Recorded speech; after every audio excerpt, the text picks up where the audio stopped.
budget meeting, I guess. If it's a work session or a budget meeting, whatever it is. And starting us off is Amber today. Begin with revenues. Each of you. 28. Sorry. See? Oh, Ben and we don't have Benjamin or Albert. Okay. Ben's gonna try to zoom Yeah. in. All right. So, I think it's the same I don't situation. know if Albert's going to zoom in or if he's, Yeah. I don't know if he's up to it. all right, so we'll just get started, and if they join, they join. Yeah. I'll give them a recap. Yes.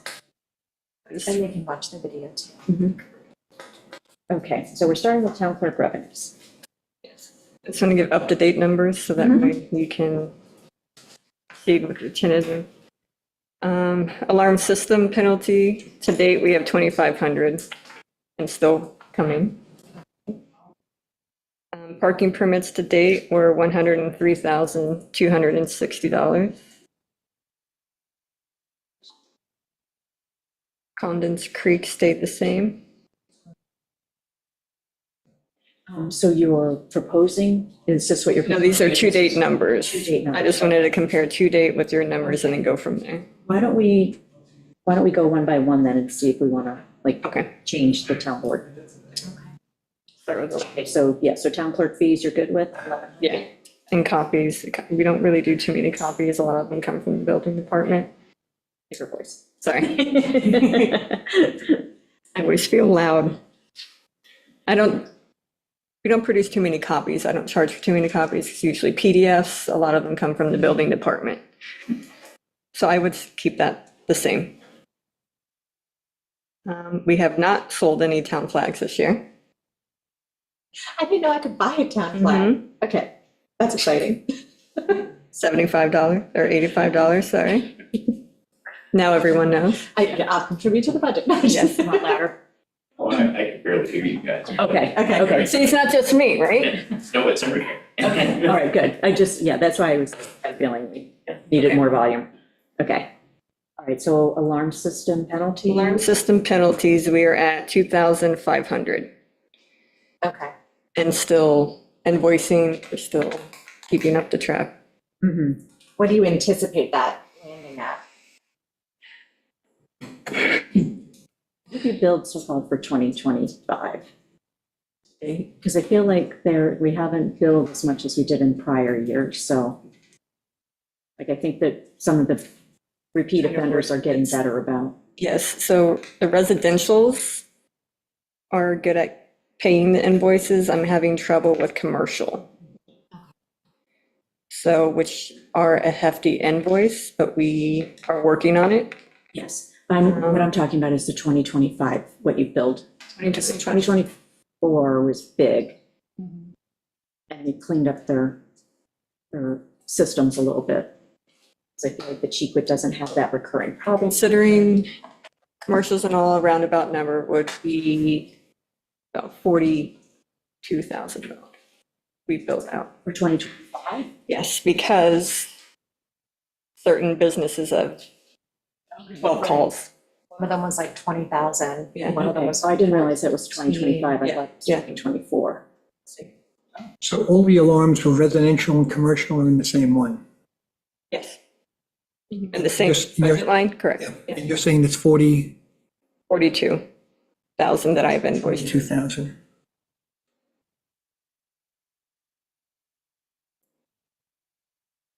So do you have a better? How much of that is commercial?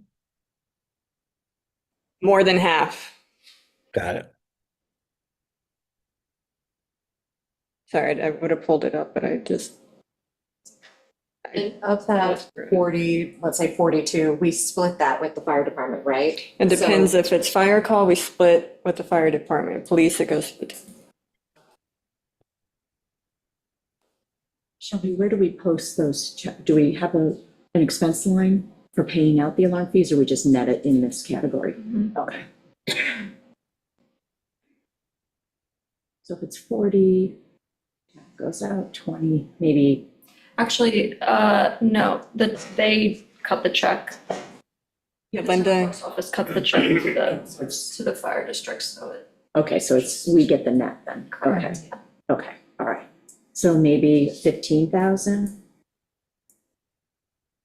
for our half with a little conservative in there. Yeah, absolutely. And Yeah. they're mostly fire calls, Right. Okay. All right. So that 3,500 will become 15,000. 8% of member. Okay.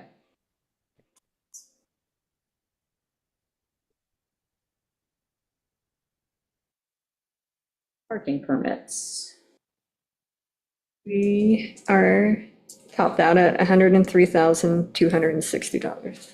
That's daily, weekly, seasonal, and monthly.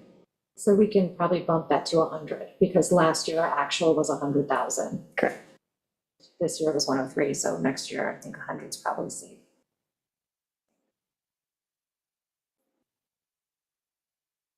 Yeah, let me just, I want to just look and see what 2023 was. 94, There you 484. go. Okay. All right, so you're suggesting 100,000? Yeah. I'm good with that. Anyone else?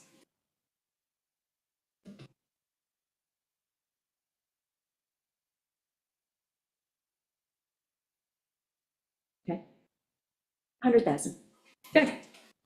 So. That stays the same. It's 500, Per slope. 350 for commercial.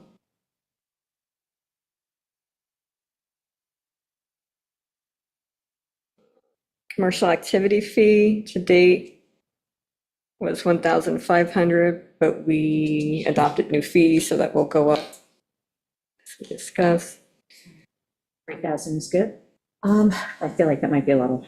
I had 2450 when I looked Yeah. through all of our current vendors and anticipated Oh. who would be back next year. Mhm. So I got 2,450 because I think one of the food trucks will probably not be Okay. back. And I included that when I did mine. Yeah. Okay, yeah, and I did, actually, I did incorporate the new fees.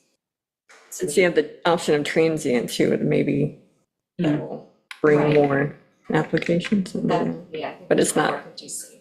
Yeah.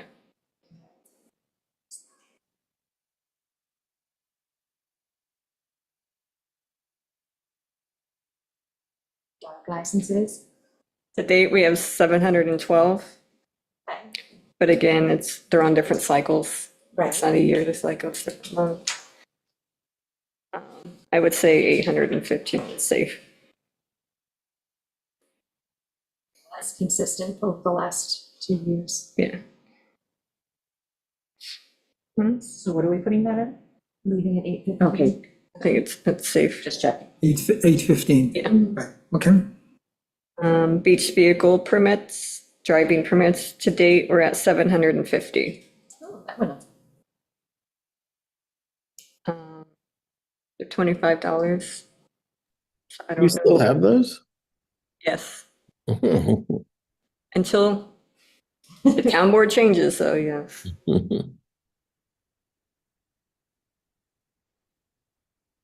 It fluctuates. Yeah, I was gonna say, it seems like in 23, the actual was $675. In 24, it was 650.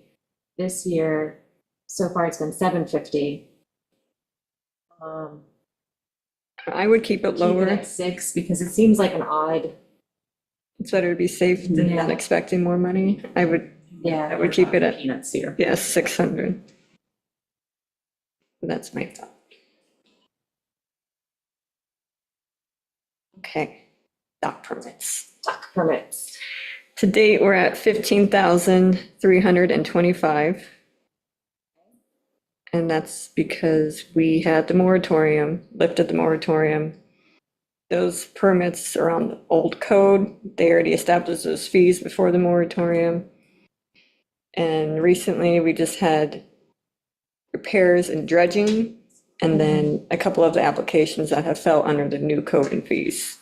So that's why that increased. That's why we're at 15,000. So going forward, it's going to be, I feel like we'll settle back down to normal levels. So I went back through the last 5 years of waterways permits, and we have an average of 9 dock permits a year, 4 bulkhead permits, and 2 dredging or repair permits a year, like approximately. So applying the new fee structure, if we keep with those averages, it's $38,550 is what we'd expect in a year. Because the new fee structure for a new dock or a significant dock permit is $1,250 per application and then $3,750 per permit. So I know that gets divided between the A fund and the waterways. So when looking at it, I was thinking the permit application fee would go to the town clerk's fund, and then the permit fee, the $3,750 would go to waterways. So in my head when I was working it out that way, but the total was $38,550 if we get that same trend of applications. But we do have backlog of dock permits because of the moratorium, so new ones are gonna start to roll in, so that's probably, Although we've been seeing those dock permits in this year. yeah, some of them. A couple have fell under that, but a lot of have been repairs. Right. So using your averages then. Using you averages, came up with, yeah, 38,000. Wow. 550. And you figure, I mean, I was thinking if 15,000 is pretty much what we've made in the first half of the year, and that's not including all of the permit applications being under the new fee structure. You know, if you do a full year at that rate, then it's about 30,000.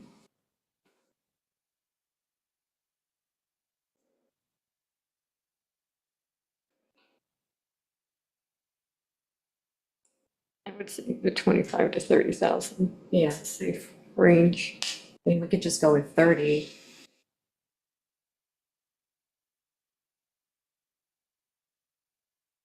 Because it's 5,000 per dock permit, so if we get 5. Or 6 permits. And then you always have dredging again, Right. but 175 and repairs. and then I do have a spreadsheet that just shows waterways receipts with some questions and decisions that we need to make, and then waterways expenditures. And one of the lines elsewhere was putting money back into the waterways fund. Mm-hmm. So whatever we increase this by, we'll put it into the waterways fund. So we should redo that after we've gone through all the categories, Shelby, and fix that line. I can't remember exactly where that is, but pop it back out. Should we break this down into dredging dock applications and another line for permits? That way the application money stays in this fund and the permit money goes into the waterways fund? Or No. do you want to pull all of it for the waterways? I think that we can put it all into waterways because for direct waterways expenditures, we do have a portion of Linda's salary from the town clerk's office. Okay. So that would cover the processing of those applications. Okay.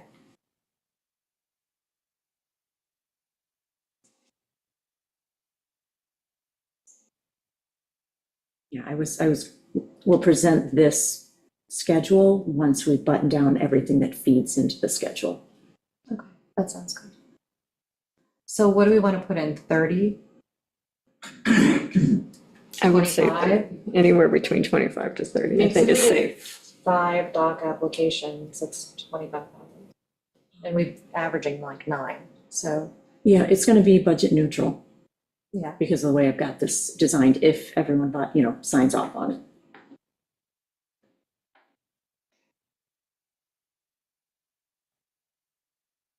So you're using 30. That's what I'm asking. Yeah. What number do you guys want to use? What do you think is most accurate? I think that's safe. 30 safe, all right, so we'll do 30. Okay. You good with that? Yep.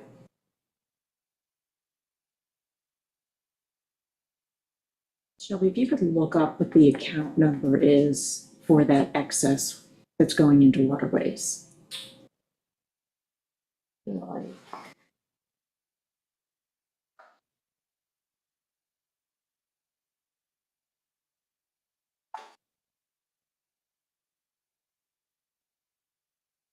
put it in waterways, right? That's what I actually, as I started thinking about it, I think it is there. I think it was the new line.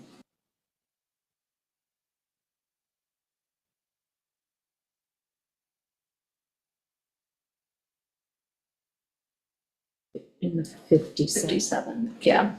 A 5710.499. A new figure for that line then is going to be 53,753.7.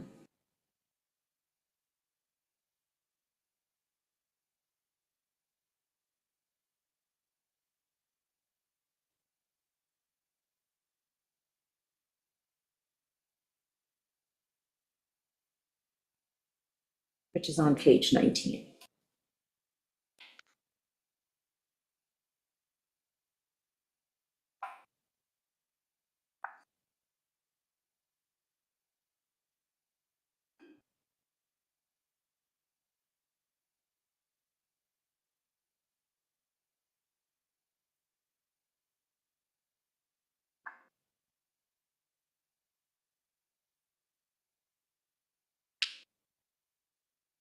All right, back to you. Sorry. Just imagine there. The shellfish. Yeah, we're on shellfish. Fish date is 3,400. You have 3,300. Again, that fluctuates as well. You have your, Yeah. I think 3 is. yeah, So we're changing from 33 to, Let's see. I So took in, it up to 3,300. yeah, I think that's okay. In 2023, it was 3,200. In 24, it was 2,900. This year, it's 3,400. So I think that's.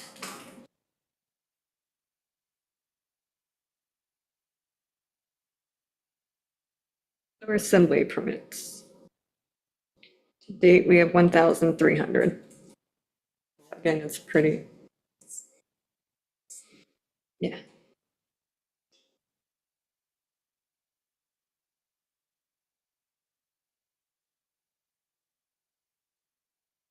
Probably go to 1,000. Yeah.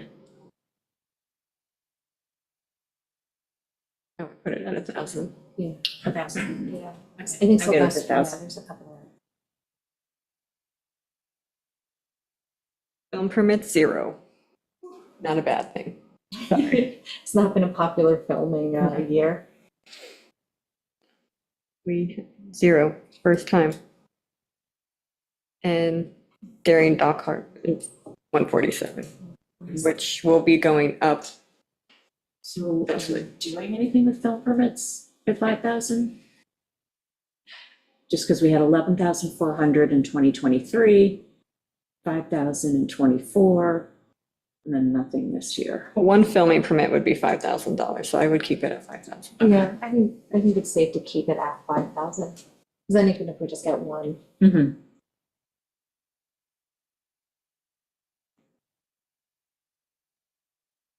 Or we could make it 0 and just be surprised if we make it. I just feel like this was a weird year. So Yeah, It was. I would keep it at 5. Yeah. we always seem to get at least one. Mm-hmm. There was inquiries, but But nobody went through. no one went through with it. And Darien Harbor Dock, as we all know, pass has been 147, but they're working on the new fees.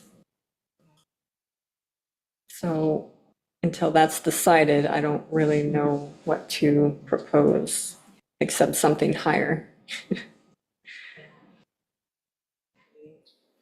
What is it, just one lease? We can leave it at this for now and then. That's what I think. Just Yeah, leave it. it's so small that. Green option bags, $55 each load. Okay. Up that $5. So I would keep it at 50. I was gonna say we're gonna leave it at 50. Return checks, I honestly didn't check for anything, but $100 is, It seems like it's $100 every single year. Yeah. it's $25 for, Except in 2023, we had a lot of them yeah. for some reason. But 160 in 2024, so Yeah, I think 100's Yeah. fine. especially as we do more on, credit cards and Right. online things, we have fewer checks. Do you want updated mooring fees? Yes, All right. 116,938, 6, 9.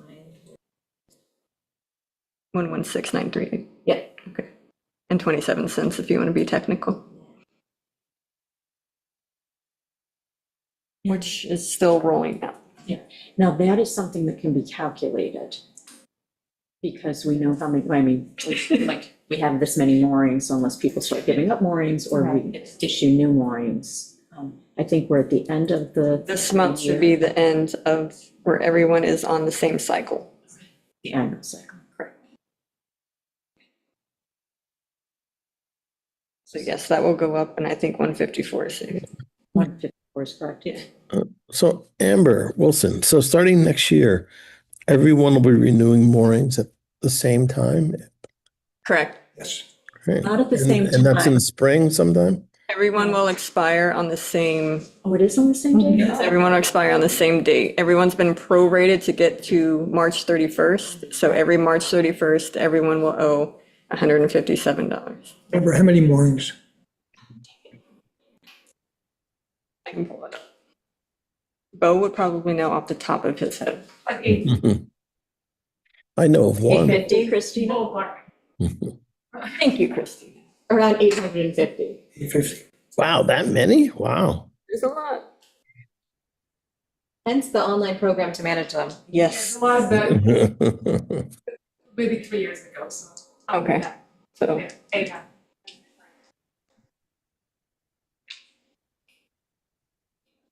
And then some of those are commercial, so they're at a different rate. But the same 1-year cycle though. Yes. Mhm. I've had some people complain that it's annoying to have to renew annually, but is what it is. It was confusing before. I never knew when it was like a 3-year cycle. It's like, when does it expire? Yeah, I think it's cleaner. You just know every March you have to do it. Mhm.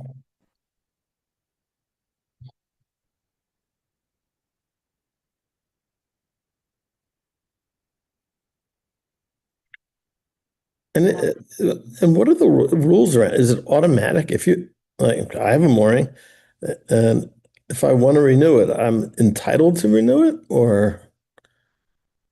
renew it or lose it. Okay, but it's not like the town can take it away. You don't renew it. If you don't pay your bill, they will pull your gear and you no longer have a mooring. Okay. But yeah, if you renew it, you can keep it. Okay, no, that's what I'm kind of asking. It's kind of weird. Yeah, but that's fine.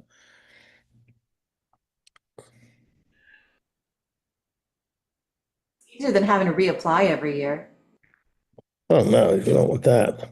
Yeah, that would be crazy. Boat storage fees. Okay, so that was 15,850. Where are we storing And what is boats? that, the kayak storage? Yeah. Yeah, Oh, town landings. okay. Okay. Down a little bit from last year and the year before, actually. Sometimes there's issues when people have a mooring, for instance, in West Neck, and then they want to place their dinghy, kayak, so on and so forth at Brander Parkway because it's easier access. Sometimes they're full. And then it doesn't make sense for them to store the boat all the way in Wades and come across the water, so then they just Don't do it. they don't do it. But I think we can keep that at 16,000. Mhm. Yes. And Darien Harbor waitlist, 150. 150? Is that what you said? Well, we're at, people still need to renew and pay for the waitlist, so we're kind of behind on that. But it should be 150. Yeah. And then going forward, again, if they adopt the fees, it will be There'll be another- 27 to get onto the waiting list, and then renewing will be $7 per year. Right, just to pay for the online mooring fees. Yes, Mhm. And how many people are on the Daring Harbor wait list? 13. Oh, it's not even a lot.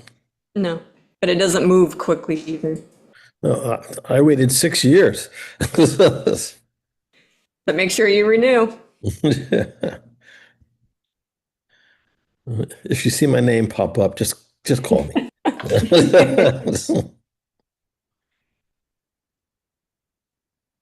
Anything else for revenue? No, that's, right. $10,000 in revenue over what had originally.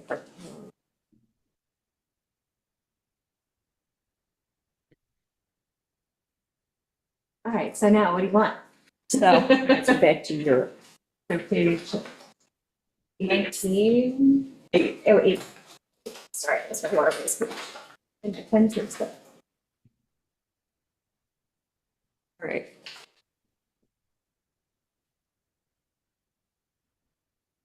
I don't know where, if you want to keep it separate, but I don't think we incorporated Edmunds, my yearly payment of 2,500. Was that under Kevin's budget?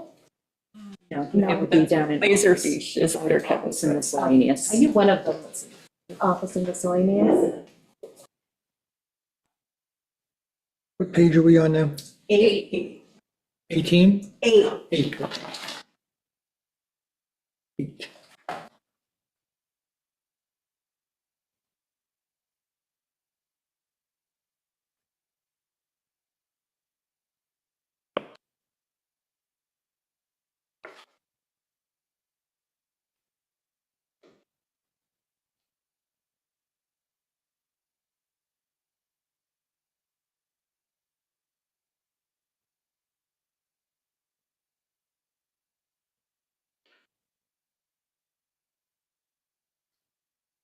My main thing too was, do we want to keep contracts separate from office and miscellaneous? That way we can track it, or do you just want to shove it in office and miscellaneous?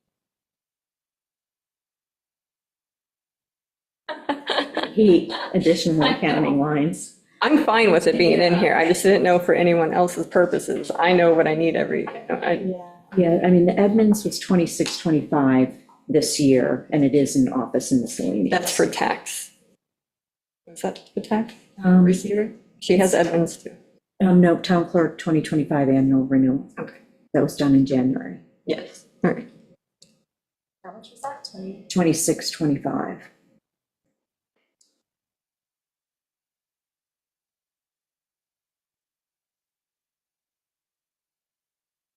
And I had a note that in the 2025 budget, the 13,000 included 5,000 for a scanner.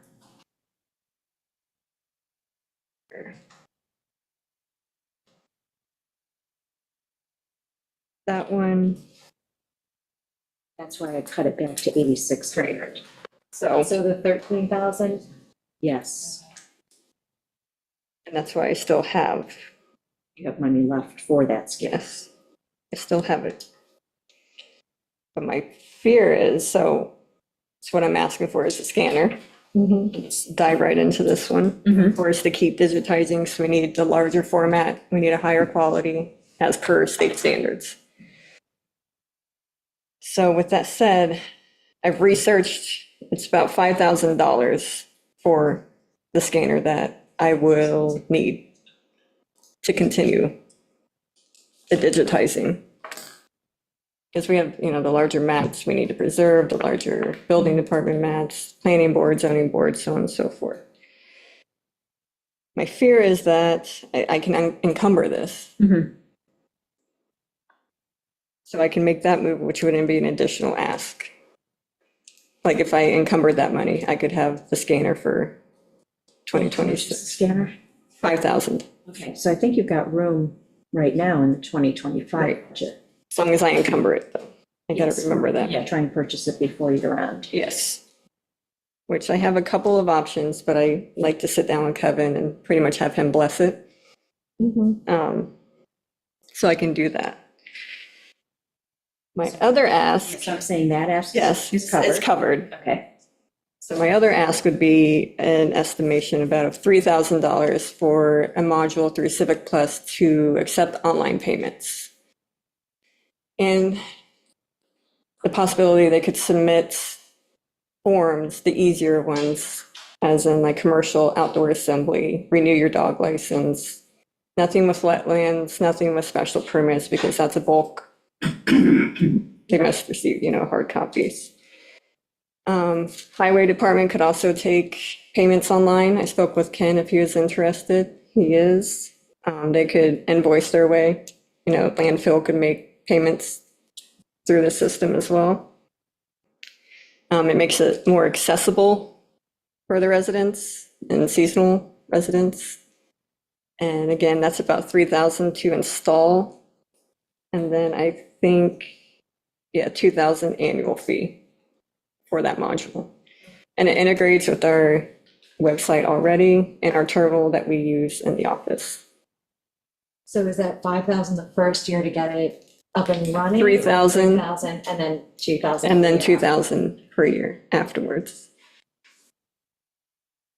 What were the highway ones that could be used, the credit card? payments? Any billing, Because they are going to be getting a new system down at the scale house Mhm. that's going to be able to, continue to allow. on this scale, but this could be online if they wish, if your contractors So are people not. can pay the bill online instead of having to cut a check. Does it work with the system that they're looking at? That, I just spoke with them today, so we would have to Okay. take a deeper dive. But on our end, it would be, make everything more accessible, less foot traffic, less taking credit cards over the phone, and it's more of a secure payment. Rather than, like I said, taking credit cards over the phone and having people's information.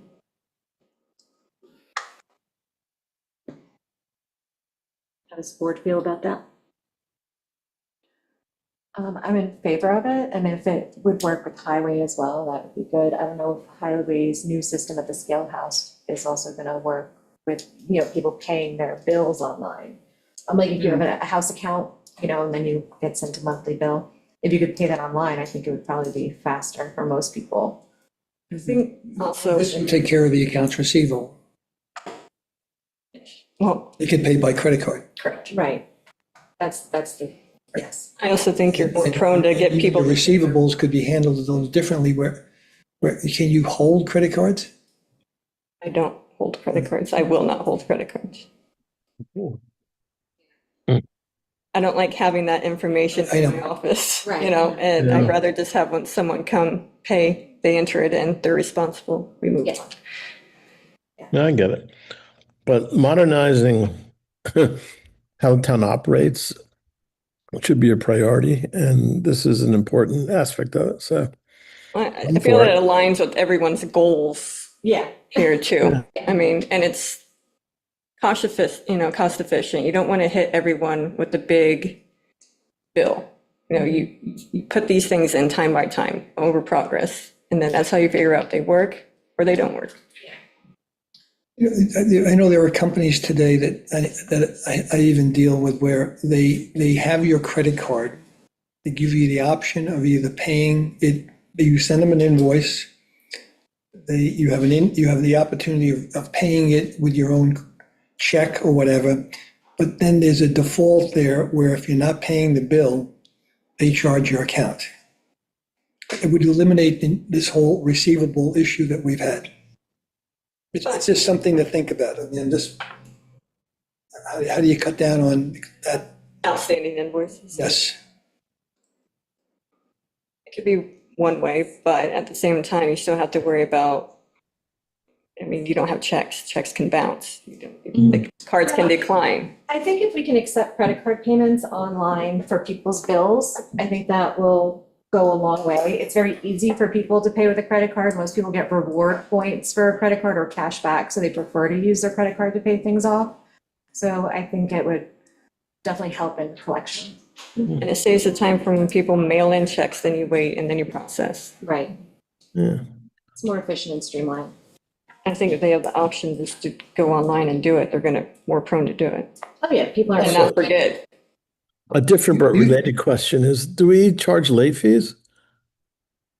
No. Something we should think about.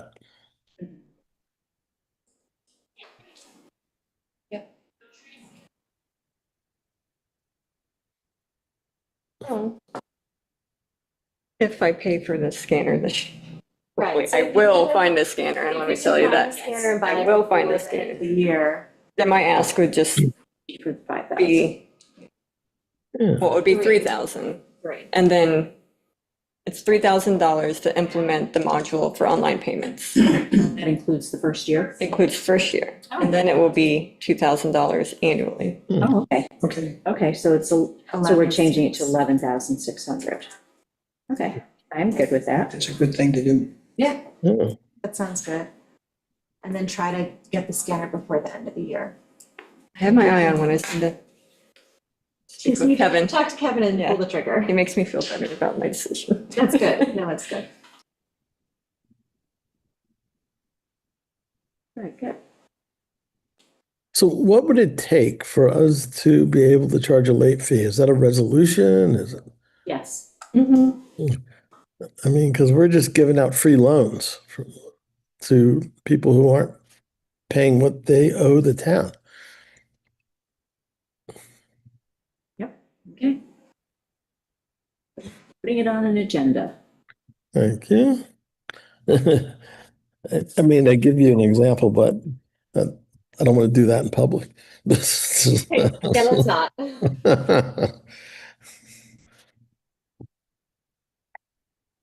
The idea is to get paid. Correct. You want the late fees, you want to get paid on time. And if you can make it as easy as possible for people to pay you, then it's just going to I happen. feel this will help with the false alarm too. It'll help with false alarms if people can just pay the bill online. All of it will be so much easier when they can just pay with a credit card. Oh, yeah, but but you need both ends. But totally make it easier. That's the first step. Oh, yeah, you Second should make step it as is easy as stop possible. giving out free loans. Yeah, but do we have like credit applications for people who do charge, like in down the the recycling center? Do we, when someone wants to charge an account and you have a charge account and some of the people who haven't paid, did they fill out a credit application of any type where we have pertinent information? You'd have to speak with Ken and Catherine, so I don't want to speak for them, but I would assume that they just invoice and people pay. That's, Right, yeah, there's no application, You get a again, I don't want to monthly speak for them. Yeah. You mean when they create the account with the? Yeah, I mean, it's not too many places you can go today to have a charge account without giving any information. Right. Again, I would speak to them. I don't want to speak for them. No, I'm not. I mean, it's all your basic contact information and all that, but do we do a background check on your financials? I highly doubt that. To give you a charge account at the town. But it's usually for businesses that do a lot of transactions. Will the recycling center be able to have a credit card machine there for paying for it? That's what you're trying to put in? Yes, that's what we're trying to implement. So Yeah. then there really would be no need to really have a charge account. Well, you might still want a charge account because employers may not want to give every single one of their employees a credit card to take to the scale house. So you could still have the house account or the charge account, and then people can pay that account online, like the business owner can, just gives you, But who determines to give people credit? That's the question. I guess that's really what I'm asking. Who determines it? who gives them an account? Yes. in the town? Yeah. I mean, It's. he looks like a yes. good guy, or what? How do we do it? No, I believe you have to have a license with the town, like there's a couple of things that have Okay. been, but it's Yeah, I done think you have through to the have a highway. Contractors. Yeah. like- You have to have a Yeah, contractor's license, you have So then to, there is information over there. yeah. Okay. I just didn't want to answer without knowing the whole process. Yeah, it's something that highway handles. Okay. That's all I'm asking. I think that's a fair request. Moving Trying to things make it forward, easy. getting us into the digital age, I approve.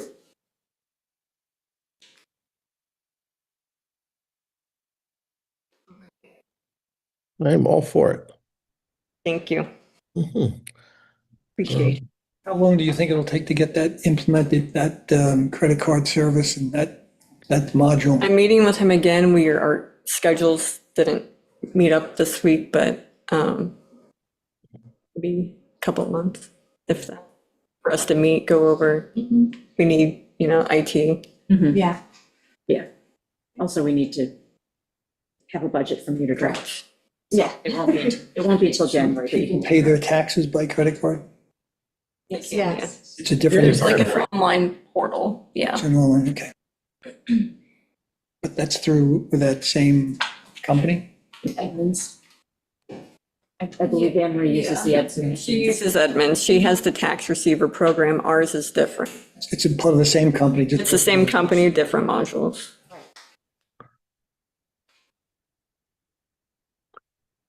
Do we have any department heads coming in today? Yes. Yeah. Jack Jack. and Chief. Is, Okay. And what time is that scheduled for? Right now, Right Jack now, is I walking think in Jack the is door. walking in. Oh, That's no, not- gotta mix it up. That's Jack. Oh, is that Jack- him Jack pacing? just opened. Okay. Yeah. I'm just running out of steam, so I want to hang in for that. Okay.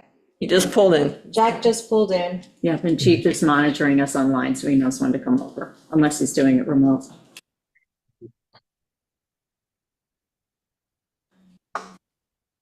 All right, EMS. What page? Let me see. 29. Not that it matters, can't read it anyway. 29. You said 29? Yeah, and it's just a line of ambulance Donation donation. revenues. That's Oh, yeah, revenue that's, line. yeah, sorry. Hold on.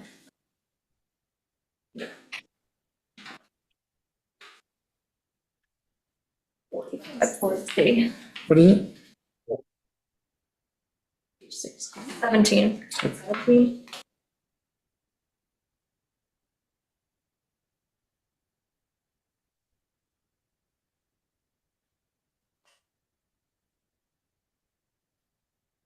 on in. Come on in. I see you out ready there. for you.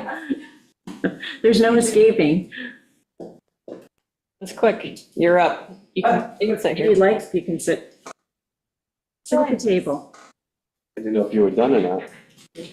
Quick. Where to be?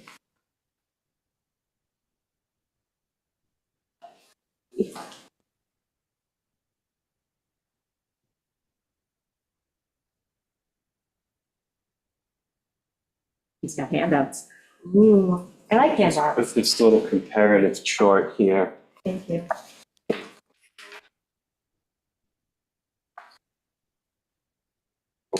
Jack. Can you do this Thanks. first one? Just pick it up to the camera. Thank you, Jack.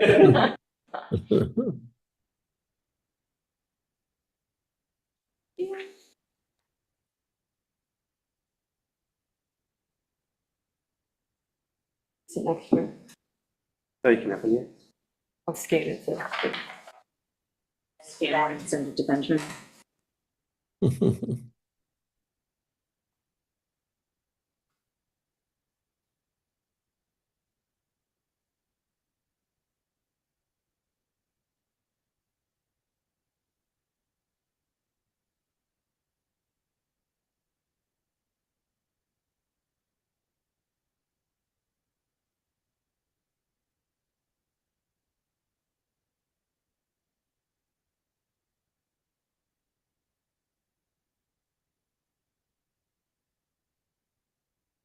You want to get started, Jack?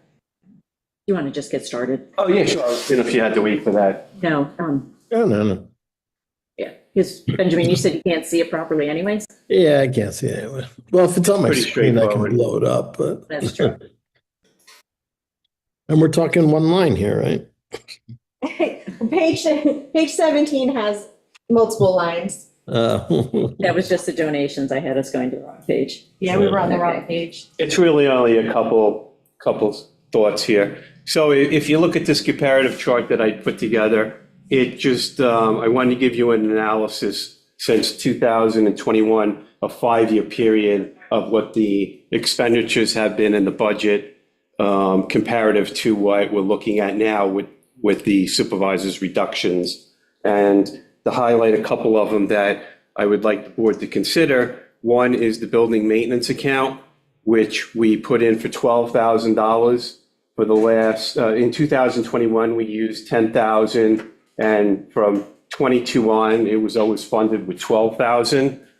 What I just want to make sure the board understands collectively is that the ambulance building is independently funded through this account. It's not in the town's buildings and grounds, unlike most of the other town buildings that the fund provides for all the buildings in the town. We fund our own building in that account. So when you take out that kind of money, that's a substantial impact. The supervisor's looking at taking out 5,000 or cutting that account in half. We've historically used 10 to 12,000 to maintain the building. If we have plumbing repairs, we pay for that. Any of those things come out of that account. So I would ask you to reconsider. I put an extra 1,000 because, as we know, everything costs more. And I think that's very conservative to maintain the building, which has been between 10 and 12,000 historically over the last 5 years. Let me take a look to see if I had any, go with your questions. but Oh, I was just gonna say, in 23, you spent about 6,000, in 24, it was 1,700. And then so far this year, it's been 1,300. I know that there are plans to do the extension off the front. So that's not coming from this fund, that's a different fund, right? Well, the general plan, which is about, I believe, 130,000, Yeah. is separate, but there are expenses that we will incur that we've agreed upon that we will pay outside of the contract. Small electrical, relighting the building on the outside. So there are So that would probably anticipations. come I out of can't this tell you what that line. would be. I would say it's going to be several thousand to bring the building up front like it is now. I know that we talked about exterior lighting. Kenny and the town engineer talked to the contractor that we would pay for the moving of the plugs. It seems small, but as we all know, everything adds up to be a couple few thousand. So that would come out of that account. And the other anticipated project that we were trying to do for next year, keeping it within that usual 10,000 budget, is we had the building painted last year. Just a 30-second history, we inherited the building for free from the Red Cross. I can't remember exactly, in the mid to late 80s it was built. And we have tried very diligently to keep that building very salvageable, and it's like brand new inside. So we did put a lot of money into it this year to have it painted. And this year we were all, in the 26 budget, we were looking to replace the carpet in the training room. So that would probably not be an option if we go with the 5,000. Just, I know this is off the subject matter. Where are you with the major expansion, that $130,000 expansion? Where is that at this stage of the game? So we went out to bid, the bid was awarded, the contractor has, the town engineer, Joe Fenora, has taken the lead with Ken Lewis on that as a buildings and grounds thing. There's been some structural concerns or let's say clarifications that needed to be made regarding engineering of an I-beam as opposed to a wood truss, and it's way out of my league of understanding. But all of those concerns have been put to rest only recently. And now the issue becomes, do we start a project coming into the winter where we would have to put our ambulances outside? So it's looking like it's going to be a spring project And my only concern was to, and I don't know what the correct word is, re-encumber or continue the encumbrance of the funding, as long as that's possible, which that was my biggest concern. I would, And where was that 130 coming from again? ARPA.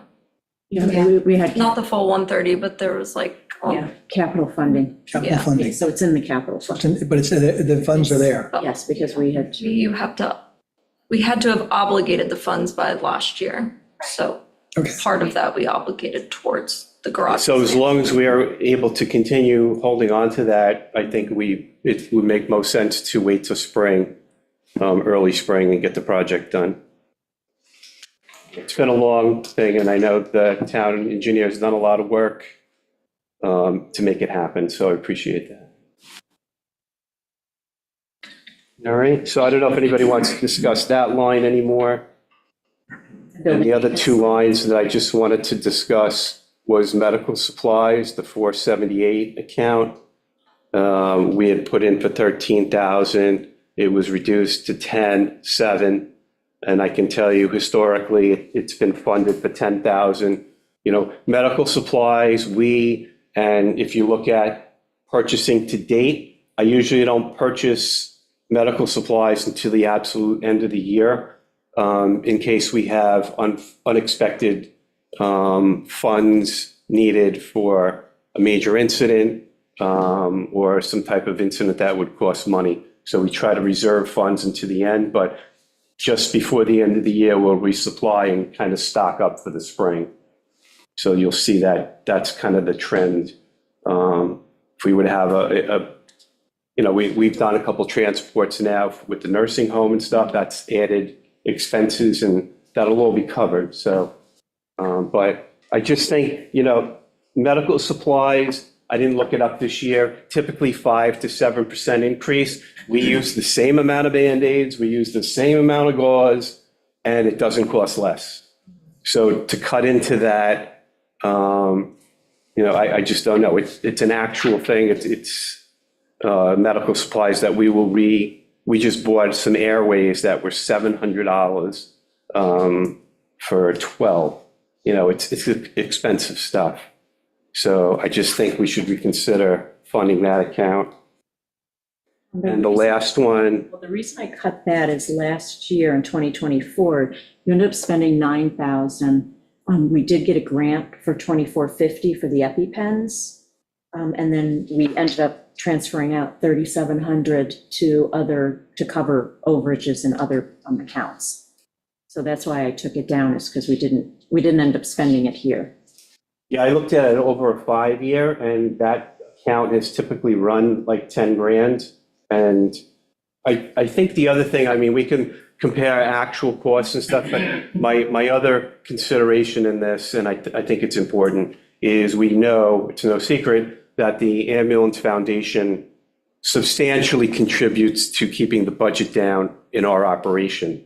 And I don't want them to ever have the opinion that the town is starting to cut out where they know somebody else will pick up. And I think these cutting medical supply lines could tend to give that impression. These are operating things. These aren't, extras or wants. These are needs. This is our, pens and pencils of the operation. And it's all very expensive. And then the last one is the office and miscellaneous. And the reason that used to be funded for the 5-year period that I looked at for 10 grand, that office and miscellaneous covers all our subscriptions to computer stuff and technologies. It also, this year, we expanded our personnel management to go electronic, which that has a fee to it, like everything. That's in office and miscellaneous. That's not a separate account for that stuff. So I know there's a few $1,000s in annual subscriptions just for computer software and records management programs. You have an error on your spreadsheet. I was gonna say, I think you mixed your lines up. Yeah, you've Did got, I? yeah, because the ambulance maintenance line and the office and miscellaneous are the same on your spreadsheet, but actually the office and miscellaneous, you proposed 15,000 and I took it up to 15,500. Okay. Because that was like a little bit where some of the. So it's the maintenance, that is the 8 and 5? Yes. I think that we can leave, because that, yeah, that's, so I apologize, that's my error. Yeah, so that's the added for that, for the board to support the supervisor as well. All those records management things have subscription and annual fees, and it's several $1,000s now.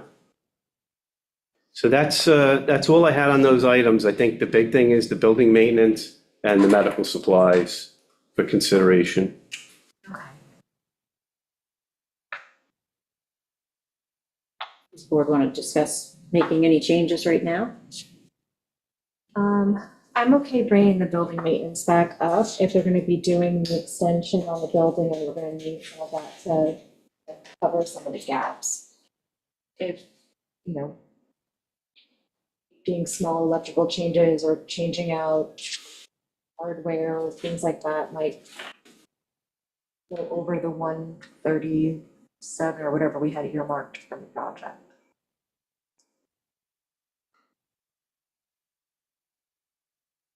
I haven't looked at the rug, I don't know how bad it is. It needs replaced. It does. I haven't been in there So I'll give you a for at good least note. 6 months and I don't. On an aside here, we had a piece of medical equipment break that I had mentioned to the supervisor and the advisory board. We had to find $24,000 to replace this thing. And through some bequests and donations, we were able to independently fund it, so I won't be pulling any money out of any other accounts. So that was very nice of the foundation to cover that for us. Jack, it sounds like you get a lot of support from the foundation.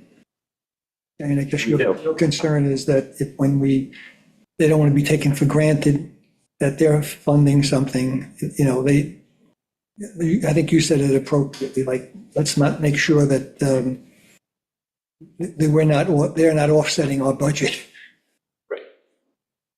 Yeah, we have those conversations a lot because I don't want sometimes the conversation starts about the town's obligation and and we know what our obligation is. That's what the budget is. And we rely on the foundation. It's no secret. We rely on the foundation to help keep those costs down.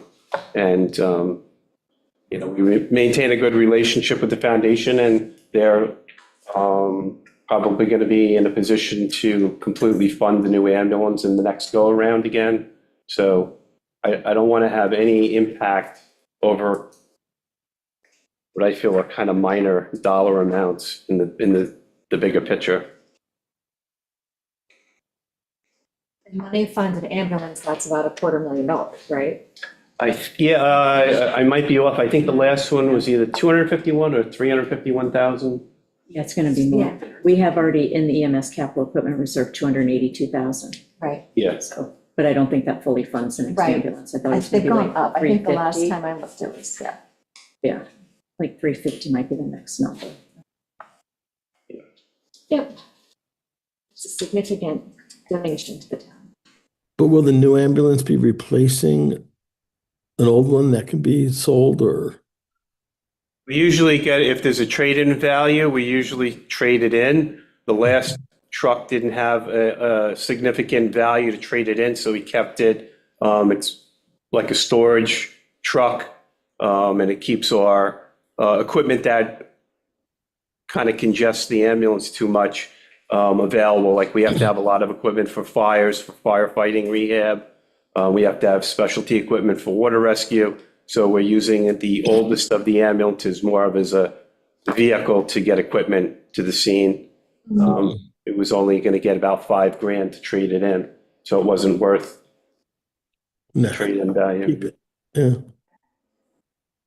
And, okay, And then the one before that went to the home improvement. I We was gonna say, donated you it to use it the as- town, to the home improvement repair. The senior home improvement Yep. program.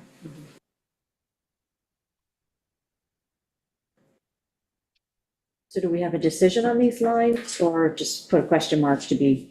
I think it's worthwhile not to give the appropriate money for medical supplies. I don't think it's a little bit of money, but it seems like your foundation does a lot, okay?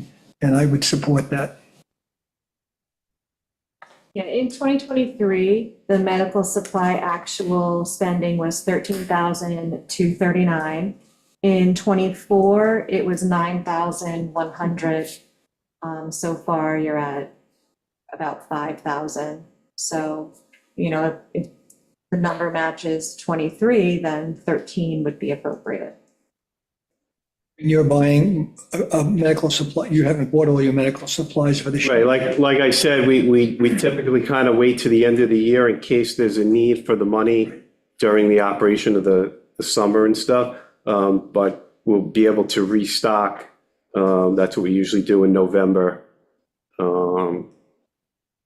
which will use up probably the balance of the account.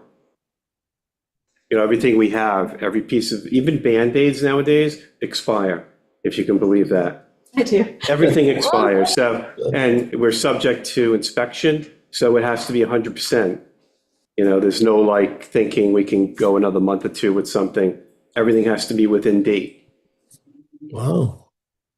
Could you just explain this line, the first line item, the $431,000 line? ALS cover. The ALS coverage, so we pay for the paramedic to be here 24/7 under contract with Stony Brook Hospital.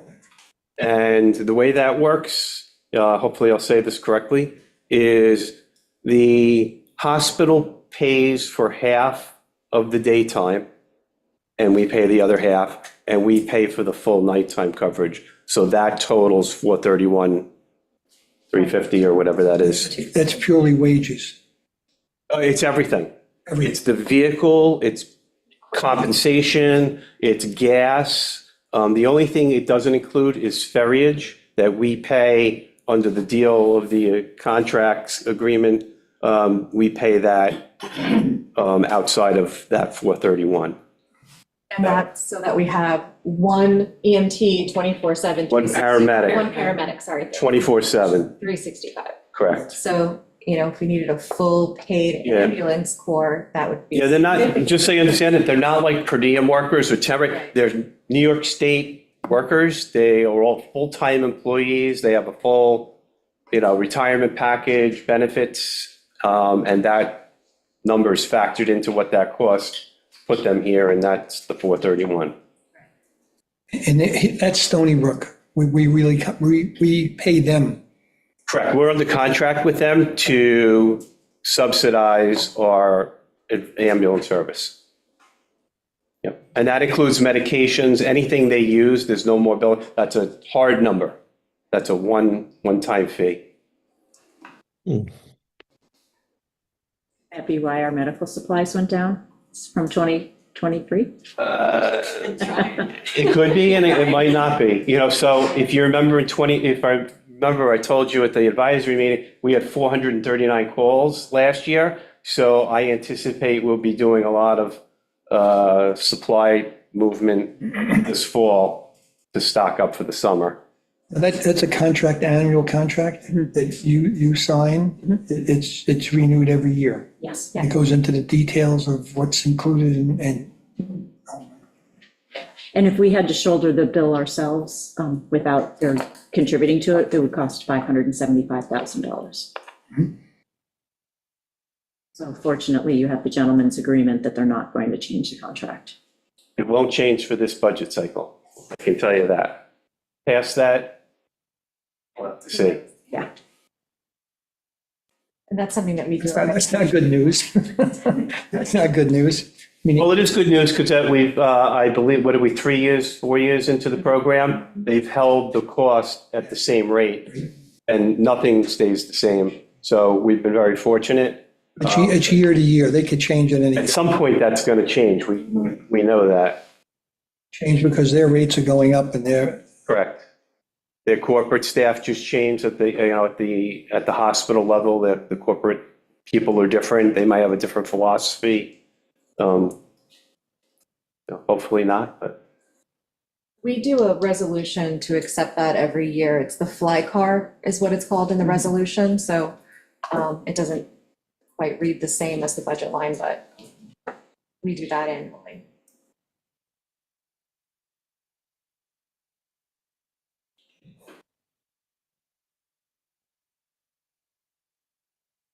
We said yes to medical supplies, 13,000. Can we hold off on replacing the carpet a year? No, Yes. had to see what these numbers are. Yeah, I been told probably 5 to 10,000, somewhere in that range. So less than I was thinking, but still a lot. Is there somebody there all the time? Well, the paramedic is there on site. They stay in our building. Okay. So that's the person that's there all the time. And those facilities are available. I always forget about the EMT when I'm in that conference room. It's a room that we're always so tight in space. We don't have other places to go, but that room is available to town activities. So we have a building use policy, which doesn't exactly incorporate that. Because it has a particular function, the use of the building has historically been limited to ambulance operation. We have medical equipment that's out, training equipment that's out, and we haven't found it to be something we can put out to have public access to or something like that. It's really a private workspace historically. Yeah, sometimes we've organized with you guys to use it for a training, you know. when we- Right. Well, we allow the municipality to use it, but we don't go outside of No, the, I understand that. yeah. A drive we did. Yeah, we don't have things locked, the building's locked up, but internally, we don't, it's not set up to allow outside groups in. And there are things, medications and stuff in the building for training and stuff, so we would have to completely change our operation to open the building up. Okay.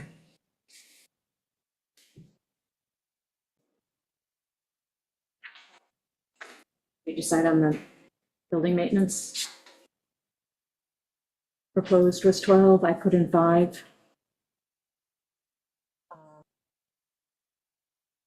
Fine, bring it back up to 10.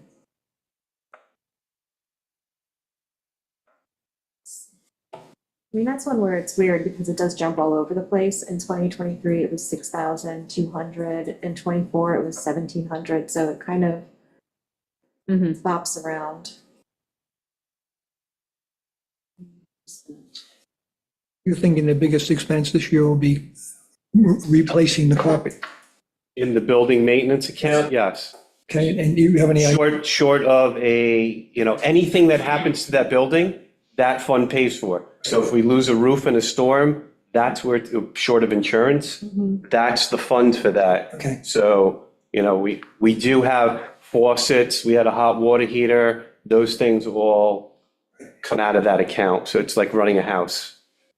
It's going to cost a certain X. I have no anticipation of anything breaking, but Murphy's Law.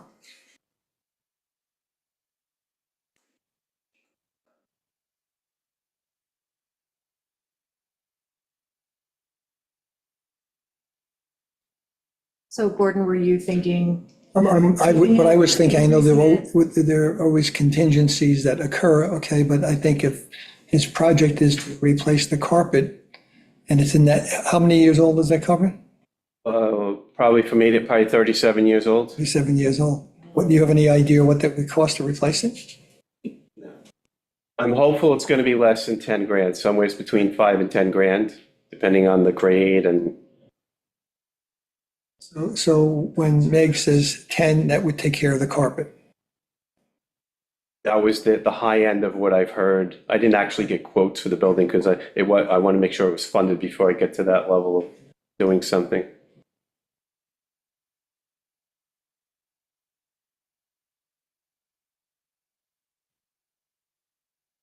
You did just paint it this year, the interior.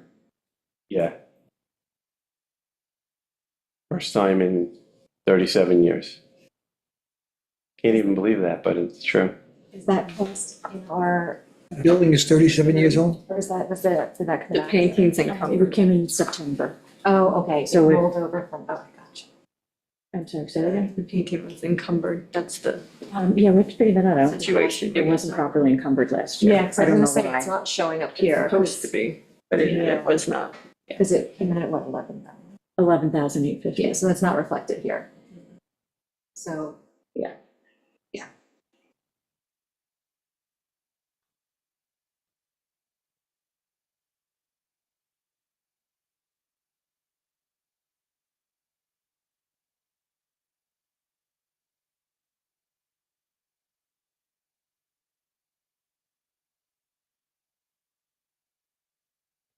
What was the decision? 10? I said 10, I don't know what Gordon's saying. How we go along with that, the 10, the carpet? Yeah, that's fine.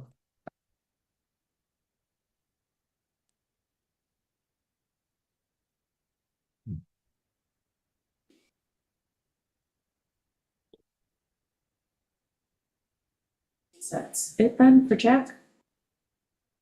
Good. Yes. Thank you. Thank you, Jack. So I just had one thing for executive session also. Do we do that today or? No, it won't be today, when we review everybody's salaries. Okay. Review that maybe on You Friday. just put me on that agenda. Thank you. All right, well, thank you for your consideration. Thank you, Jack. All right, chief, good luck. Just for the board, It's that question, what is that gonna have? John. so, if you look at the, on page, 17, you'll see Jack has a longevity line that he put in a proposed, and I took it to 0. So we need to just finish double checking with Labor Council, the eligibility for longevity, the EMS stipend. That's why we're not discussing it today. It has to be looked a little bit. What date are we looking to get into compensation packages? I'm thinking Friday, because we should, by Friday, we should have all the department heads clear. So we can just do an executive session to look at any merit for us.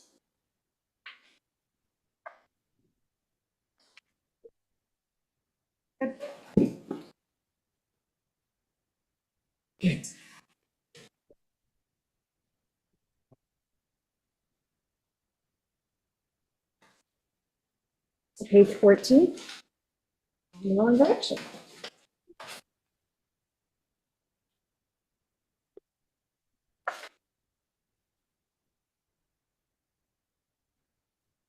Sorry, what page did you say? 14.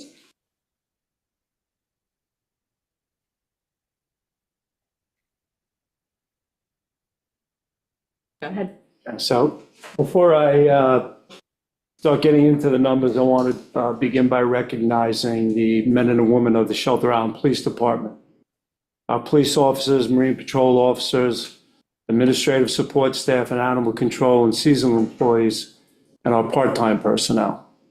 Each of them plays a vital role in keeping our community safe, and they serve our community very well. Throughout 2025, our department remained deeply involved in every aspect of our island life, supporting events like the 10K, the fireworks, and many other outdoor assemblies and community gatherings. Behind each event is a carefully planned, coordinated, and a model of teamwork that our officers continue to deliver professionally, safely, and dependably, and those results occur time after time. Beyond these special events, our officers handle a wide range of police calls and public safety incidents every day. We respond to general service calls, domestic incidents, traffic accidents, and medical emergencies. Our investigative section continues to manage serious cases, including burglaries, assaults, sexual offenses, and other major crimes. While Shelter Island remains a safe community, we are not immune to the challenges seen elsewhere, and our officers meet those challenges with professionalism, compassion, and sound judgment. I also want to take a moment to recognize the dedicated administrative and support staff we have at headquarters. They're often the first point of contact when people walk in with complaints, answering phone calls, and fielding many of the initial calls for service, including some emergency calls that come directly to our desk. They manage records, retention and data entry, state-mandated FOIL requests, They maintain property and evidence file. They're really key to the operation and the function of our department. Their professionalism, attention to detail, and ability to multitask under pressure keep our department running effectively and ensure that the officers that they support are able to focus on their police mission. Our Marine Patrol officers extend the same commitment to safety on the water that our patrol officers do on land. They patrol the surrounding waters of our island community, conduct boater safety classes, and work closely with the marinas, the boating groups, and the yacht club to promote safety. They conduct a bunch of safety classes each year. They also coordinate with surrounding towns. One of the things on the water is that town line isn't that clear sometimes. And we work with other jurisdictions, and that's really important to maintain a safe community on the water, not just in Shelter Island Town, but the surrounding towns. Regarding the community, we've also continued to strengthen our community engagement, working closely with both our senior citizens and the school. With seniors, our officers conducted public safety workshops on fraud. That was really well received. We did opioid awareness, and we also did drug disposals. At the school, we've partnered with the administration and the teachers on educational safety classes, bike day, DARE decision-making and community responsibility, helping build positive partnerships and relationships between the students and the law enforcement. Even though we're a small agency, we meet the same professional standards as departments many times our size. Our officers are highly trained, and the Shelter Island Police Department has proudly been a New York State accredited agency for over 15 years. That accreditation represents an ongoing commitment to professionalism, accountability, and excellence. The 2026 budget supports that mission. It remains essentially flat. Sustaining operations, sustaining training, and critical service contracts, including our records management system, our radio interoperability, policy development, and TASER maintenance. Our longstanding radio dispatch contract with the town of Southold remains a cornerstone of regional public safety and communication. As we look ahead, we continue to plan for the implementation of body-worn cameras identified during our 2020 police reform. It was a 5-year goal of ours. This move is a progressive step, and I really want to highlight that it's progressive because our department currently uses video technology. We currently deploy in-car video systems that record all traffic stops and many calls for service through both dash and internal cameras in the cars. The next step in that evolution is to integrate the body-worn cameras with the in-car system, creating a seamless and secure platform that enhances transparency, which our public is looking for, accountability, and evidentiary documentation. As with all technology upgrades, this will be planned and implemented carefully with the attention to cost, policy, and long-term sustainability. The demands of law enforcement never go down, but this department continues to meet them with professionalism, integrity, and pride. I want to thank this town board for its commitment and support.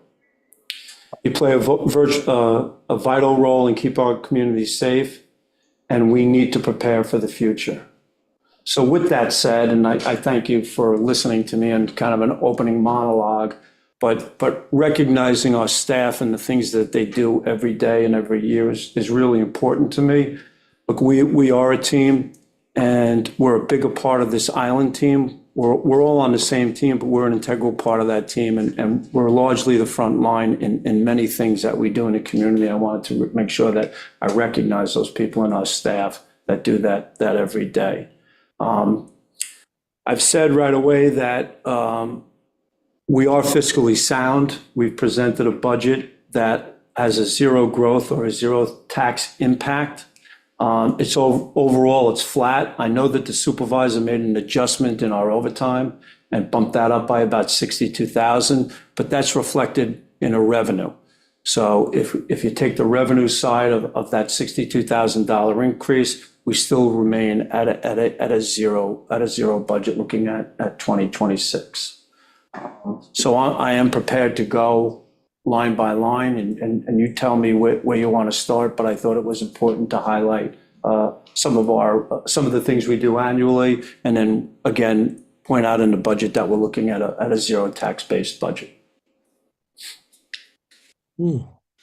I'd like to get that narrative that you just read, and incorporate it. You had given us one, a shorter narrative. Yeah, I gave you a narrative with the cover of the budget. I have that too, if you want. I think I'd like to incorporate it when we're putting together the budget that goes to public hearing. Incorporate the letter that you just read. Sure. Yeah. And as that narrative was very important to you, Chief Reed, I'll run the risk of speaking for everybody on the town board, but we thank you for your leadership and professionalism. It's quite inspiring. Thank you, Ben. We in the department appreciate that. Mhm.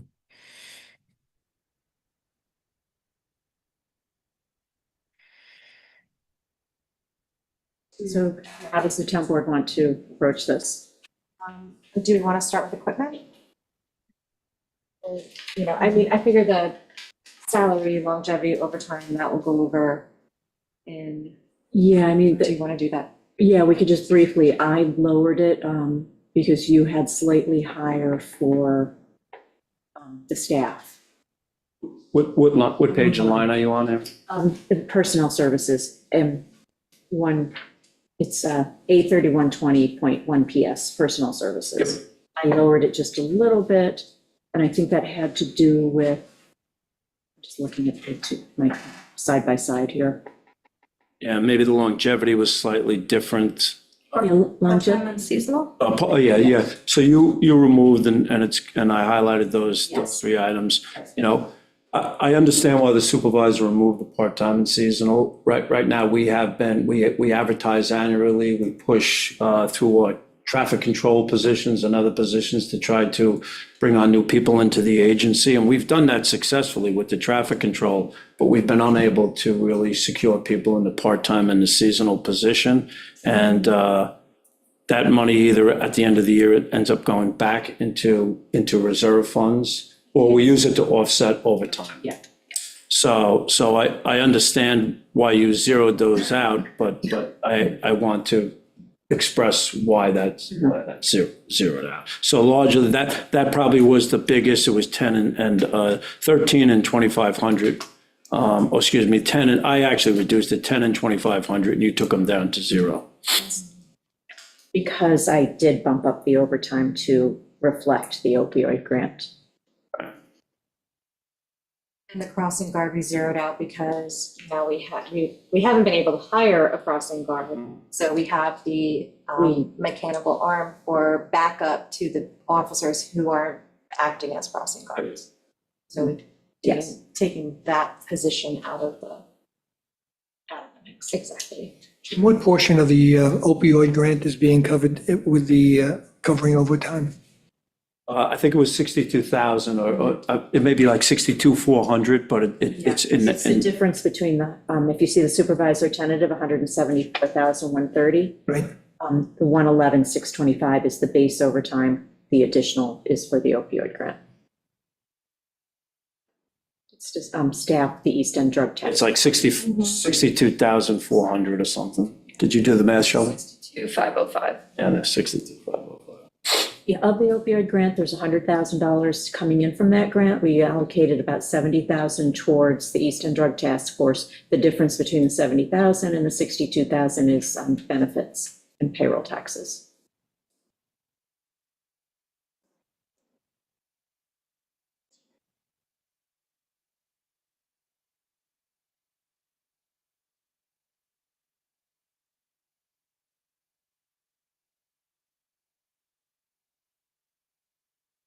One of the areas, Supervisor, that you did reduce, that I think you may have reduced it too far, was the boat gas and oil. You took it down to 5,000. I had asked for 10. And just looking at where we are currently, I think I only have about 3,000 left in that account. I think at a minimal, you should probably bump it back up to about 7,500. My numbers are up to date. Okay, yeah, I was just gonna look and see. Car gas and oil? Boat gas and oil. Oh, so I see. Yeah, 0.482. Yeah, right now we have 3,500 left in that boat gas and oil. Now, there's a couple reasons why that has gone down. There are some I think really gas has kind of flattened out, but our Marine Patrol officers had, a couple of years ago modified the way we get our fuel. Instead of buying it at a dock, we now have a fuel truck. So their Marine Patrol vehicle has fuel on the back. We take our fuel from at a discounted rate that's at the pumps at the highway yard that we buy in bulk. We put it in the fuel truck and we now fuel up our own boat. So it's a credit to the Marine Patrol officers for thinking of that and then implementing it. So I could see that coming down to 7,500. I think it would be a fair representation. Yeah, I was basing it off of either a July or maybe the August number. Yeah, just may not have reflected use. It's up to 5386, which is the heavier use season, so.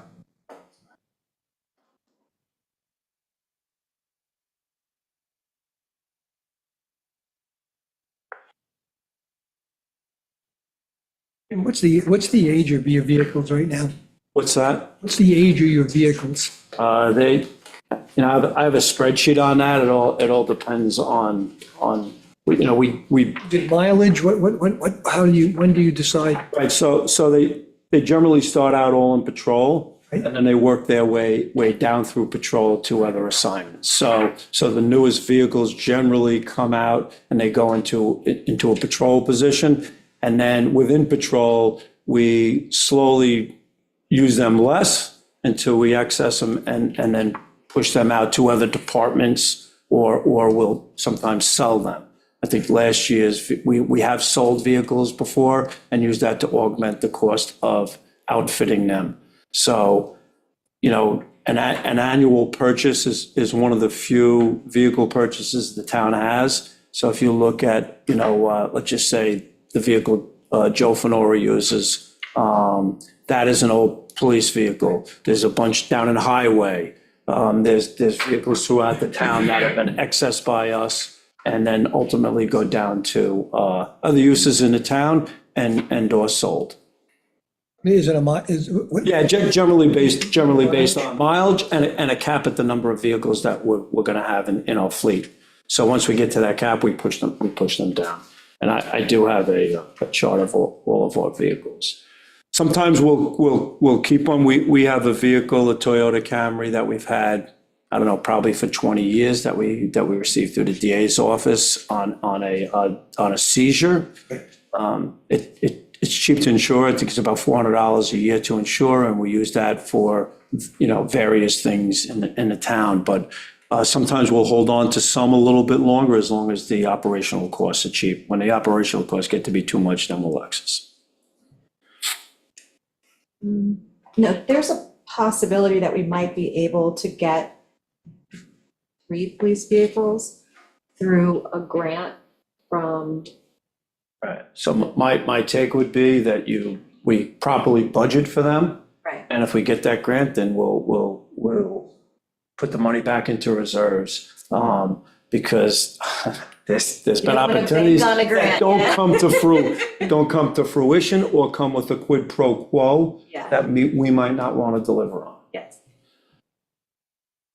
I'm not saying that about No, I agree. anything that's going on wanted to now, make but that and it's a then possibility. also making that available in a timely fashion. So if that occurs, that would be great, and then we wouldn't use that money during that fiscal You season. had in your budget for a car this year, Yes, so but you didn't buy one. no, we bought one in January. We haven't received one yet. Okay, January of 25. 25. And this is October. Yep. We're supposed to have it on Thursday. Yeah, so Gordon, you bring up a great point. They had problems with tariffs, problems with technology. Ford kept pushing it back. Finally, they've released the car. So, but, again, having a car and adding one to the fleet each year and pushing one out is really important to us in How many maintaining. vehicles do you use on a normal day? Like how many, your patrolman, you have how many? It depends, so we try to spread the load as much as we can, so we have officers assigned to, generally 2 officers assigned to a vehicle, so that they share that vehicle and we spread the mileage over that time frame. So it all depends on a given day. I'm on, Jack's on today, and somebody's in patrol, so we're using 3 vehicles today. So, but that's only in the day tour. Right. The night tour comes, and so we may have a second officer on, so they'll use possibly a different vehicle, and then a different patrol person will come on too. So during the course of 24 hours, that's the difference for us is a 24-hour cycle, and we need to have a fleet of vehicles to keep those all rolling. The other part is having the equipment in the vehicles, which is camera systems, defibrillators, and medical You equipment. take that stuff from one vehicle to the other? No, we, So what happens with it when you're done with the vehicle? What do you Right, do with the we- equipment? as long as it's not outdated, Right. we'll hold on to it. Generally, after a roughly 5-year cycle, it's shot and we replace it. But those defibrillators and that kind of equipment is not that way, unless it's necessary.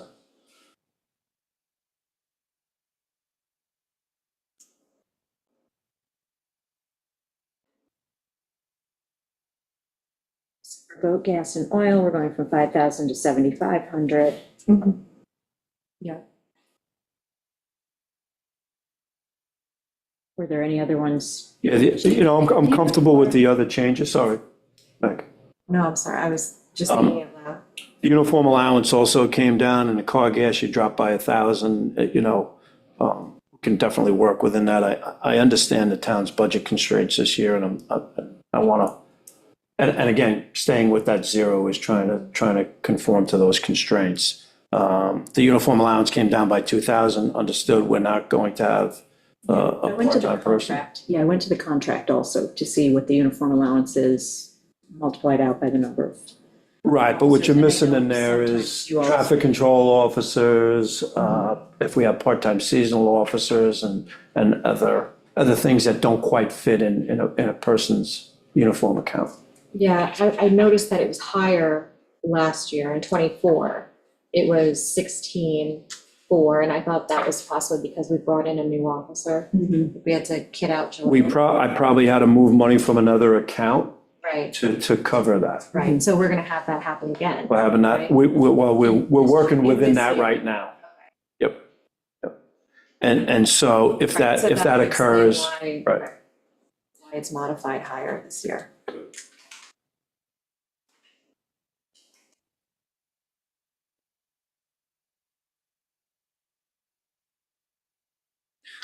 What are the contracts, Jim? What is Great, it? that's my next page. Yeah, so we are becoming a contract-driven, I would say town in some ways too. Jack talked about some of his contracts, and we're entering into more and more contracts operationally. I mean, our biggest contract is our records management system, which is roughly $13,000.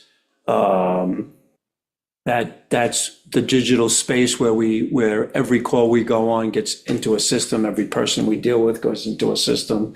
The other part is Lexpol, our policy manual is also contract driven now, that's 8,000. Our radio contract is roughly 76,000, and our TASER contract is 10. Those contracts totaled up is about 122,000, 107,000. We have miscellaneous contracts for about 15, so the grand total becomes 122, I'm sorry. So we have camera systems at both ferry terminals. We have other smaller things in there that are contract driven. But, when I mentioned to you, the body cameras as we look forward into 27, if we can't get a grant sooner, that will probably be another contract for us with Axon, who is the TASER company. It's the same concept where you enter into a contract and they take care of the product, they make sure it's up and running. the end of life doesn't really occur because they give you the new latest equipment. But we are definitely more, our contract lines used to be about $10,000. It would be nothing. Now you're looking at $120,000 in contracts, but I can tell you, our copier is $1,000, and these are all the small ones. All Traffic Solutions, we have all those cameras out in the field. That's $2,500. Every camera collects data. We can talk to the cameras. We have the trailer that we put signs up. Trying to think, noise, but that's not this year. Our plate readers at the ferries, the Lexipol contracts. We have a contract for WatchGuard, our in-car video now. That data has to be saved and stored, pushed up to the cloud. So all of those things together makes up the contract portion of our operation. Does that make sense, Gordon? No, it's a hell of a number. Yeah, I agree. It's a hell of a, I don't know how I get around it. If I could, I would. no, that would be the next question is, is there any way to change any of that? Are any of these things duplicated within other departments at all that have any connections at all? Yeah, I don't see that. I think that a lot of the contracts are technology-based, and to make that technology work, we enter into a contract. So, I notice we have a lot of Optima accounts all over the place, okay? That's not under one umbrella at all. It seems like it's individuals for every individual building, it looks like. yeah, no, we have Optimum contracts because we have modems at both ferry terminals to feed the data back to headquarters. But do we deal with Optima on a company-wide basis that this is our firm, these are all the things, what can you do for us? Right, I think we have before when we've renegotiated the cable contract. That's not in that portion? Okay, yeah, so I'm not sure how that's done. Yeah, I thought when Channel 22 came up and we were talking about renegotiating with cable, you had some savings in building, because we have cable TV at the police station where We can get some free accounts. we get some free accounts, but And I think that, we're able to increase it by one, I think. right. But that, yeah, I don't want to confuse something there. So, no, we're kind of saddled with, they're a one operation thing. It's like we're a big company Yep. that we should be all in some, on, I'd be glad to join in on anything with Cablevision to try to get a better deal. maybe that's something we should do. Okay, even if it takes us nowhere, we've done due diligence. Yep.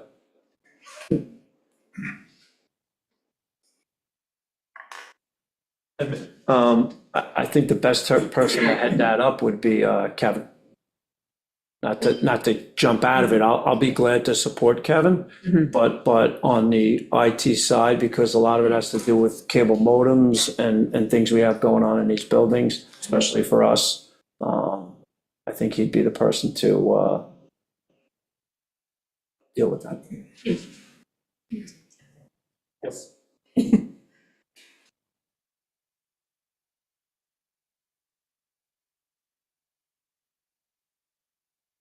And am I missing anything on your end?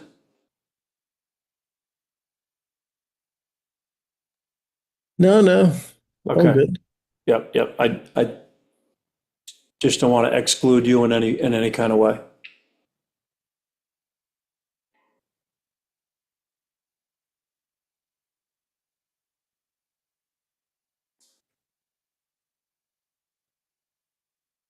You want to, we're done with police, move to animal control?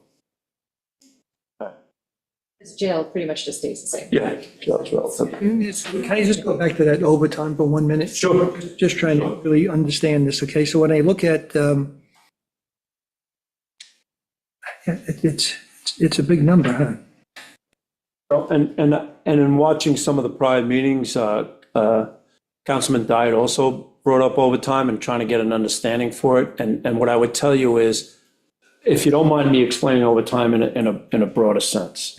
So if you take the storm over the last couple of days, we probably incurred at least 24 hours of overtime during that event. So it's an easy example, right? So we had single officer on duty in the overnight. With that storm, that's not the greatest way to operate. We added an officer.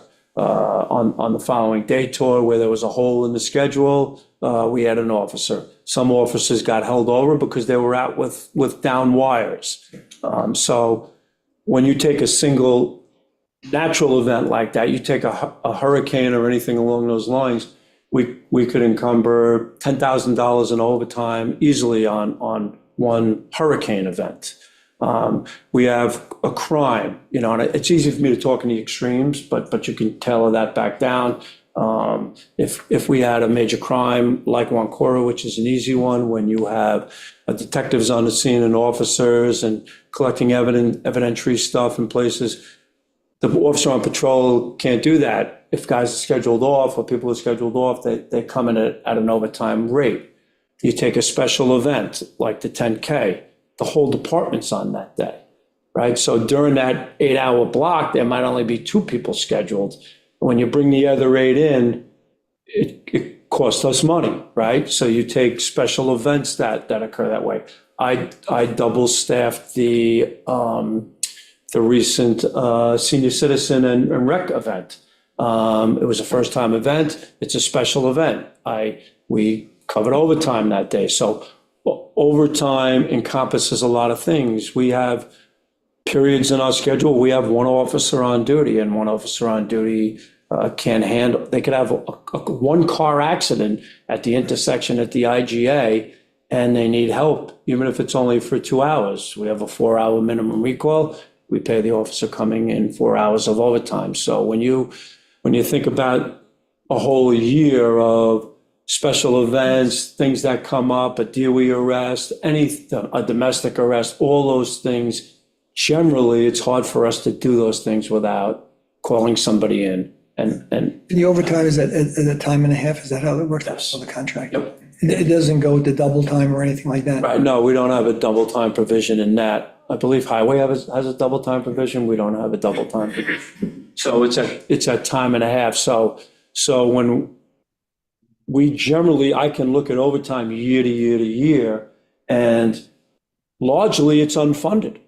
It's below what it should be, right? If you take opioid out, because opioid's a 3-year grant, Right. if you forget about opioid for a while, what we budget for overtime is not enough. So what I end up doing is having to move from other lines within my budget. We didn't have a seasonal police officer that year. Put that put that 2,500 in overtime. We didn't have a part-time police officer. Put that 10,000 in overtime. And in rare occasions, I'll come back to the board and say, I need you to move money from contingent because we don't have enough money in overtime, and I don't have other places to take it from. So I need you to move that. If your contingent dries up, then you go to the general fund, right? Or the fund balance, excuse me. I don't want to use the wrong words. So we go to fund balance, but I think in general, we run at minimal staffing. So anything outside the norm causes an overtime need. Got it. Okay, thanks. Ben, did I help answer your question? One of the earlier meetings, I heard you talking about overtime and just getting a better understanding of it, and that's kind of a little bit of a synopsis. No, that was actually helpful. Thank you. Yep.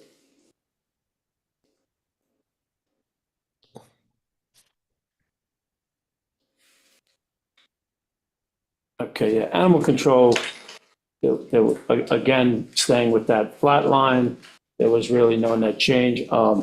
And most of you know our animal control officer, she is phenomenal. Talk about a contractual blessing.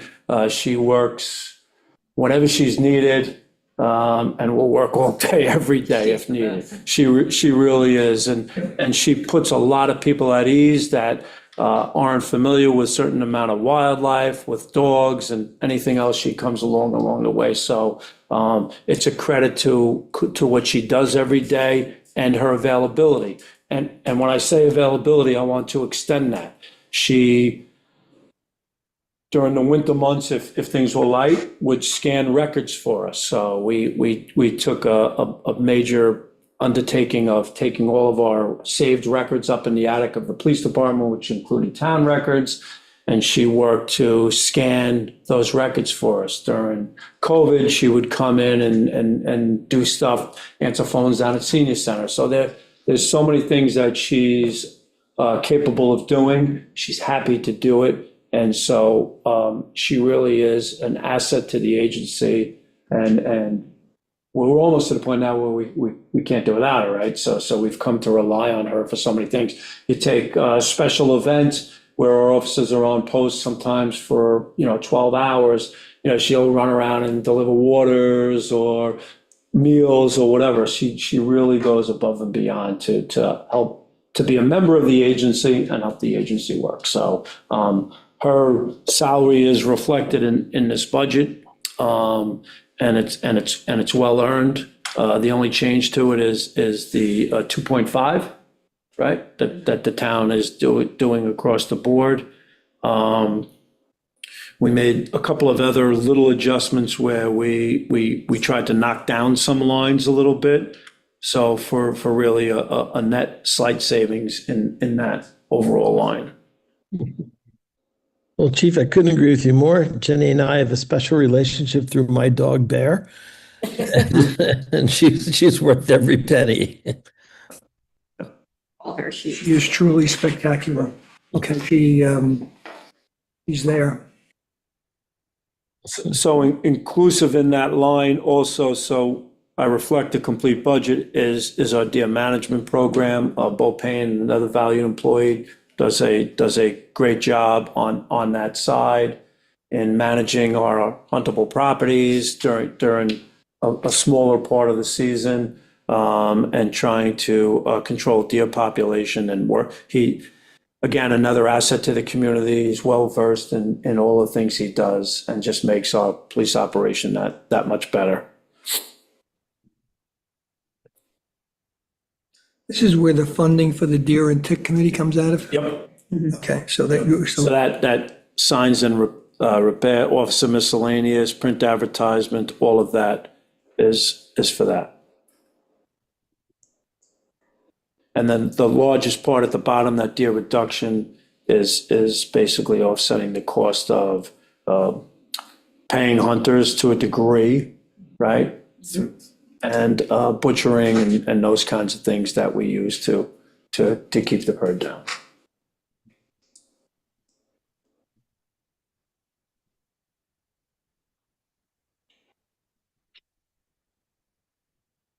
And then the last line on the same page goes right into that NIMS emergency management.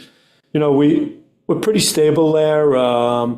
I think we may ultimately end up looking at some ways to deliver emergency messaging. The county's coming out with some new ways to deliver emergency messaging, but I'm comfortable in this tight fiscal year zeroing out those lines. But if we hold them as placeholders in the budget, just because if something happens and we need to move monies to that, I think it gives us spaces to do that. And I don't know what the following year will bring.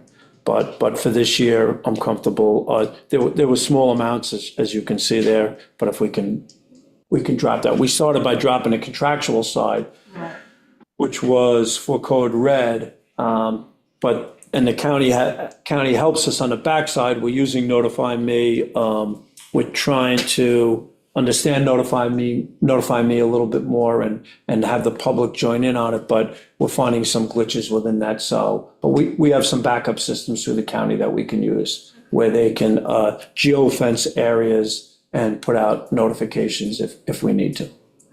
So we have some redundancy in that, so it's not. We're not just doing away with our emergency Right. notification services. The Deer and Tick fund, or the budget item, is really reduced over the years. Because we've eliminated the 4 posters, Yes. and it's basically your hunters that I guess you're taking care of the freezer down at the, that's your budget It item. all falls in this account. And so the other side of that is our ability to get local hunters to hunt at a higher level isn't as easy as it used to be in the past, and we probably have less people coming in or having interest. The culture is changing a little bit in that regard. So, Yeah, and in addition, bringing in outside hunters is also even harder.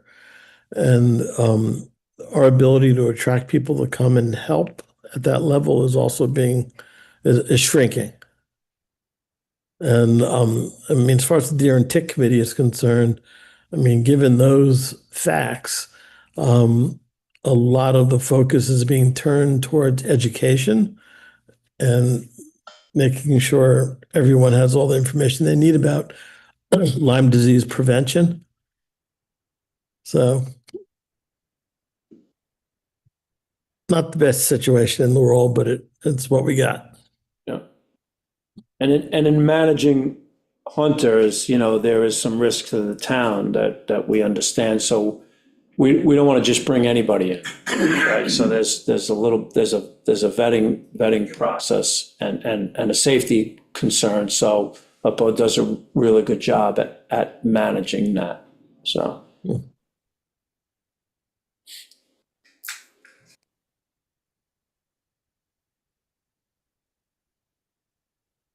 Do you want to do police revenue? There's not a lot. Yeah, do you have any adjustments, or you just want to briefly go over it? With the police revenue? No, I have no adjustments. Page 32. But I didn't know if there were any questions.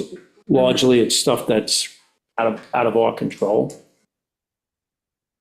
It's up to the board, just because. The revenue sharing is obviously the biggest number there. And that comes from the county courtesan sales tax, so that's a number that Barbara Bloom gets.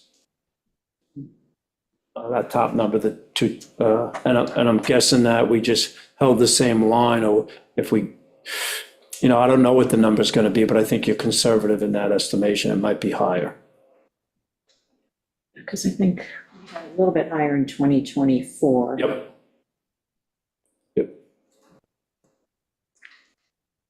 Was that revenue determined? It's the courtesan sales tax. So every time something's sold, the county shares in that revenue, and they distribute it to the East End for law enforcement purposes.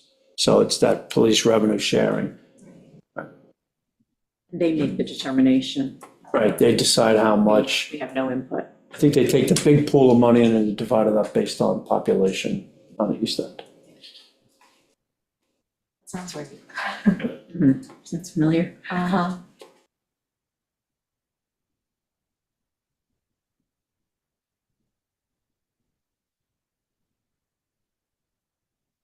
There's really not a lot. Good question here. Yeah. Yeah, and I just made minor tweaks based upon where we were. But it didn't amount to much.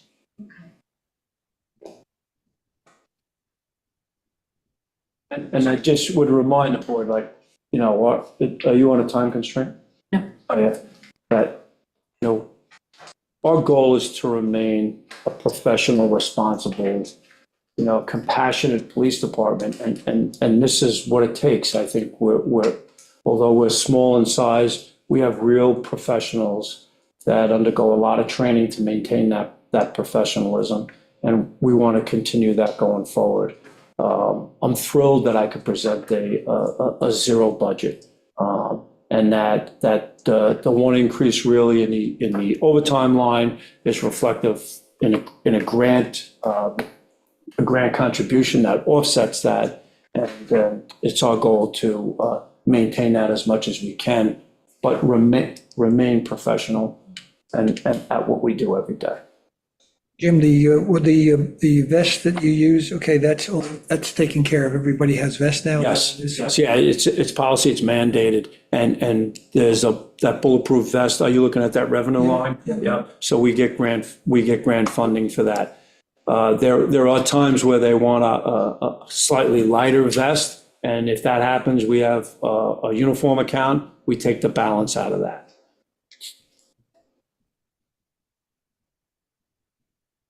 Yeah, the safety of our officers is important.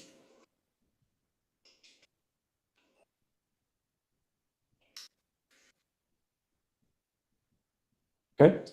Good. I don't have any Anybody more else? questions for you. Thank you, Chief. Good.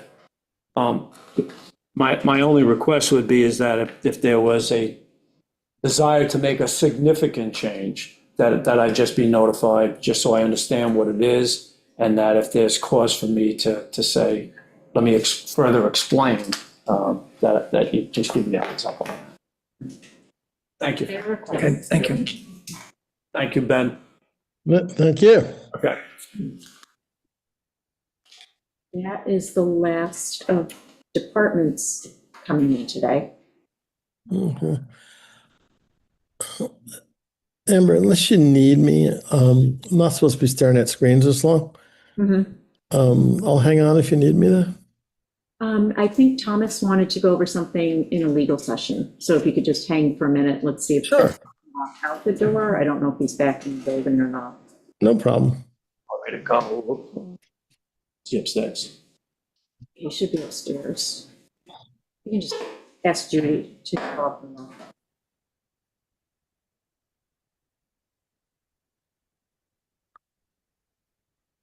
But for the public, we will reconvene at 1 o'clock on Thursday, the 16th. So there's nothing for tomorrow. We originally had scheduled something, but it was a little too crazy with everybody's schedules and. Yeah. And I sent you a note before. On Thursday, I'll be zooming in about 1:30. Okay. And then Justice is coming in on Thursday. Yeah, they're coming in at 2. Okay, yeah, so you'll be in here for answering the questions of the justice. Yep. Justice. And that will be it for, We're going to go through the waterways budget yes. some given time. Yes, I mean, we've gone through bits and pieces. Pieces, I know. So I have a spreadsheet that just pulls it all together. So with the couple of minor changes we made today, I will print out that sheet once I'm positive we've got everything reflected.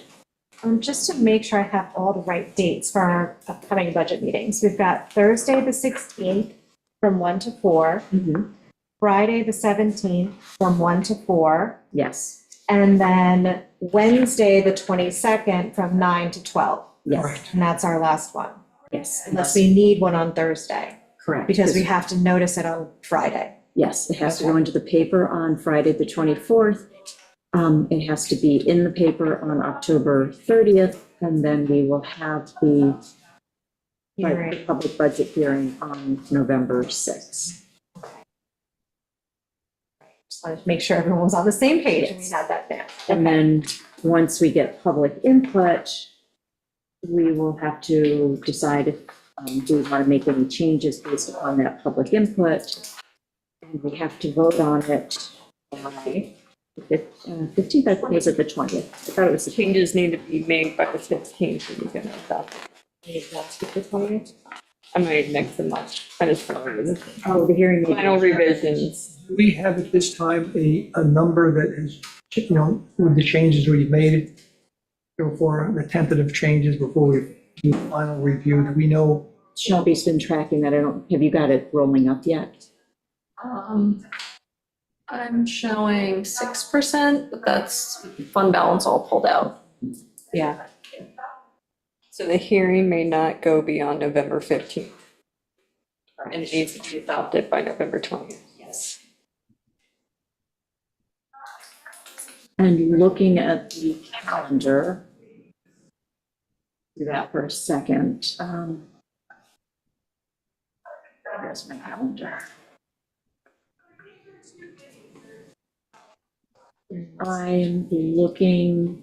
I'm going to be away November 7th to the 14th. The 13th or the 14th, what? Crunch time.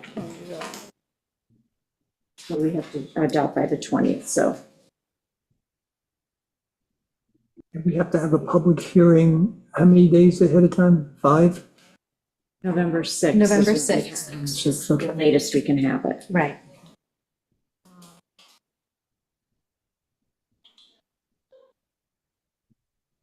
And generally, I think what we've done in the past is anything that came out of the public hearing at the following work session. We wouldn't do a special budget meeting. We would just incorporate it into the next work session. And the next work session would be November 18th. So I will be back for that.